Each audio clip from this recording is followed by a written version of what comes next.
Hello class 8. So let's begin our physics class. In my last video, I told you about the conversion of potential energy into kinetic and vice versa.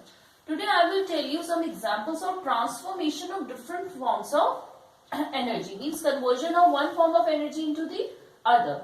There are many different forms of energy like mechanical energy, electrical energy, heat energy, sound energy, light energy, mechanical energy. So I will tell you how examples how one form of energy is converted into other. Now in a dynamo means an electric generator. Mechanical energy is converted into electrical energy. When water is stored in a dam, it has potential energy. When water is allowed to fall down, the potential energy starts changing into kinetic energy. And at the bottom, the kinetic energy of the water is used to turn the turbine. That means it is changed into rotational kinetic energy. Now the turbine rotates the armature of the generator connected to it. The armature means the coil. There is a coil inside the generator between two pole pieces. So the turbine rotates that coil and thus mechanical energy is transformed into electrical energy. And in an electric motor, which we use in many devices like electric fan, juicer, mixer grinder, washing machine, the electric motor is there. In that, electrical energy is converted into mechanical energy. Now, conversion of electrical energy to heat energy. Electric iron is a very good example of this. When we use electric iron or electric heater, oven, geyser, toaster, etc. in those devices, electrical energy is converted into heat energy. And in thermocouple, heat energy is changed into electrical energy. It is a device in which by using heat energy we get electric current. Now, electrical energy is converted into sound energy in a loudspeaker. And in microphone, sound is changed into electrical energy. When you speak in front of a microphone, electrical pulses are produced. So sound energy is changed into electrical energy in a microphone. When we light a candle, in that chemical energy is converted into light energy. And the sun converts light energy into chemical energy during photosynthesis. Light energy of the sun is converted into chemical energy. When we use a lighted electric bulb, electrical energy is converted into light energy. And in a photo cell, light energy is converted into electrical energy. Photo means light. When we use a steam engine, heat energy is converted into mechanical energy. Now, conversion of mechanical energy into heat energy. When water is falling from a height, like in a waterfall, then the potential energy stored in the water changes into the kinetic energy of the water during the fall. When the water strikes the ground at the bottom, a part of the kinetic energy of the water changes into heat energy, due to which the temperature of the water rises. Thus, the water at the bottom is warmer than the water at the top. So, here mechanical energy is converted into heat energy. Similarly, when we use machines, when we run machines, the moving parts of the machine get heated up due to friction. Thus, a part of the mechanical energy is converted into heat energy. Now, the next topic is power. The power of a body is defined as the rate of doing work by the body. In physics, whenever you come across the term rate, that means you are dividing by time. That means power equals to work done by the body upon time taken. So P equals to W upon T. Here P is the symbol used for power. Earlier P was also used for pressure. Here we will use, in this chapter, capital P is used to denote electric power. So P equals to W upon T. Now the SI unit of power will become joule per second, because the SI unit of work is joule and SI unit of time is second. So SI unit of power becomes joule per second, or this is also named as watt. Therefore 1 joule per second equals to 1 watt. The other bigger units of power are 1 kilowatt and megawatt. 1 kilowatt equals to 1000 watt and 1 megawatt equals to 10 to the power 6 watt. Now since power equals to work upon time, so W will be equals to P into T. Power and energy or work done are related to each other. If a source of power P is used for a time T, the energy spent or the work done is P into T. Thus, when a body does work or spends energy, we often come across the term power spent by the body.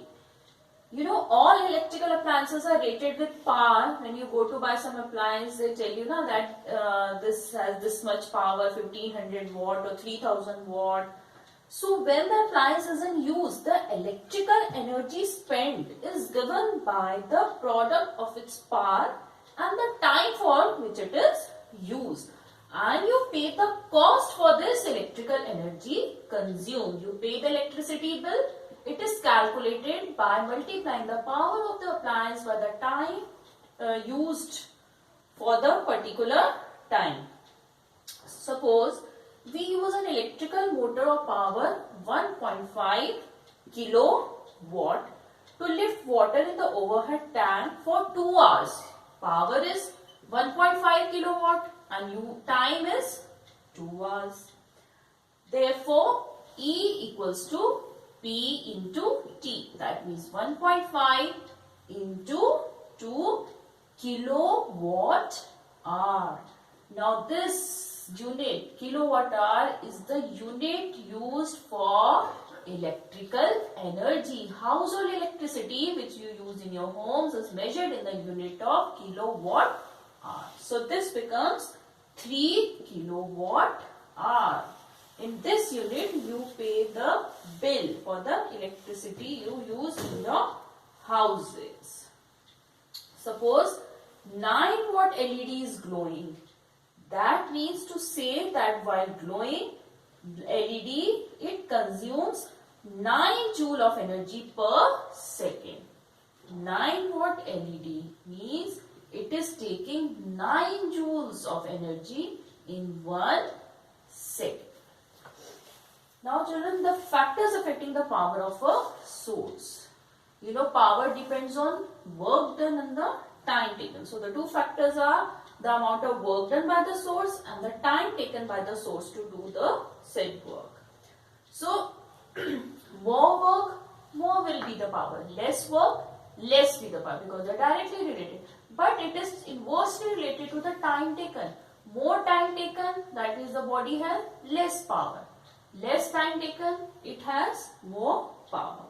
For example, if a coolie takes 1 minute to lift a load to the roof of a bus, while another coolie takes 2 minutes to lift the same load to the roof of the same bus. So the work done by the coolies is same, but the power spent by the coolie A is twice the power spent by the coolie B, because the coolie does work at double the rate. That means in half the time. Coolie B is doing in half the time. Now children, the explanation part of the chapter is over and I will explain now the numericals given on page number 78. Question number 1 is that a force of 30 Newton acts on a body and moves it through a distance of 5 meters in the direction of the force. You have to calculate the work done. The formula of work done is F into D, force into distance moved by the body in the direction of the force. Here force is 30 Newton, distance moved with 5 meters, so work done becomes 30 into 5 means 150 joule. Question number 2, a man lifts a mass of 20 kg to a height of 2.5 meter, assuming the force of gravity on 1 kg is 10 Newton. Force of gravity on 1 kg is 10 Newton, so force of gravity on 20 kg will be 20 to 10 means 200 Newton and distance is 2.5. So work done will be F into D, 200 into 2.5 joule, that means 500 joule. Now question number 3, a body when acted upon by a force of 10 kg F. Whenever the force is given in gravitational unit, you have to convert it to SI unit, that means Newton. and it is given 1 kgf equals to 10 Newton. That means 10 kgf means 10 into 10 means 100 Newton. And the distance moved by the body is 0.5 meters. So work done will be F into D. That means 100 into 0.5 joule. That means 50 joule. Now question number 4. Two bodies of the same masses are placed at height h and 2h. Compare the gravitational potential energy. Whenever this word compare comes, that means you have to find the ratio. Ratio of the gravitational potential energies of the two bodies. The gravitational potential energy is given by the formula U equals to mgh. For first body, U1 will be m into g into h because mass is m, g acceleration due to gravity is given to g and height is h. For second body, U2 equals to m because mass is same, g is same, but it is placed at height 2h. So in place of h, you will put 2h. Now you will find the ratio of U1 and U2. U1 upon U2 becomes mgh upon mg into 2h. M cut, gg cut, h cut, so 1 upon 2. So the required ratio is 1:2. Okay, now question number 6.